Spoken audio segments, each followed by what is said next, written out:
شرعی لباس مانا جائے گا. نبی اکرم صلی اللہ علیہ وسلم نے مختلف موقعوں پر مختلف چیزیں پہنی، لیکن کیفیت اور حیت کسی کو بھی نہیں پتا وہ کیسی تھی. آپ نے یمنی چادر اوڑھی، کیسی تھی؟ کیفیت حیت نہیں معلوم، رنگ کے بارے میں تفصیلات آتی ہے. آپ نے ایک یمنی کوٹ پہنا، کیسی کیفیت حیت ہم کو نہیں پتا، لیکن کوٹ تھا اوپر سے. مشہور واقعہ ہے کہ یمن سے عمرو بن عاص رضی اللہ عنہ آئے، ایمان نہیں لائے تھے ابھی، اس زمانے کی بات ہے. جب آئے تو کسی نے ایک کوٹ، عمرو بن عاص کے کوئی ایک اور صحابی جو ایمان نہیں لائے تھے، ایک کوٹ جو ہے تحفے میں یمن کے ایک بادشاہ نے جو ایمان والا نہیں تھا بھیجا، وہ کوٹ لا کر دیا گیا.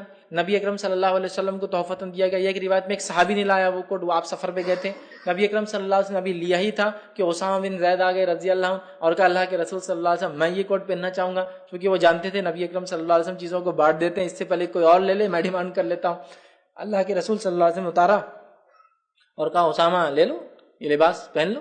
کوٹ تھا، اوور کوٹ جیسا بولیں گے، مطلب جو اوپر سے ہوتا ہے. اب آج کے دور میں اس کو بلیزر بولیے یا کچھ اور بولیے، کوٹ تھا وہ اوپر سے پہنے جانے والا کپڑے کے اوپر. ٹھیک، تو اسامہ بن زید رضی اللہ عنہ نے لیا، آپ نے اس کو ڈالا، اپنے آنکھ پر ڈالا اور ڈال کے خوش جانے لگے کہ آپ صلی اللہ علیہ وسلم تحفہ دے دیا مجھے، میں نے ڈیمانڈ کیا اور آپ نے ایکسیپٹ کر لیا. جانے لگے.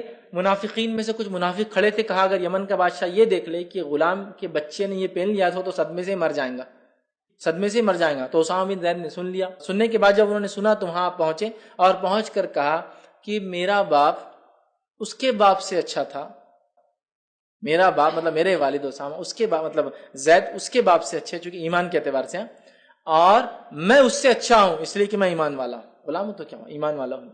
صحابہ احساس کمتری میں ملوث نہیں تھے لباس کے معاملے میں. یہ کہا میں اس سے اچھا ہوں میرا باپ، ایمانی اعتبار سے، تکبر کے اعتبار سے. تو وہاں وہ یمنی کوٹ کا ایک پورا واقعہ ہے. ٹھیک ہے، اسی طرح چادر کا کچھ واقعہ ہے جو آپ صلی اللہ علیہ وسلم تحفتاً دی گئی.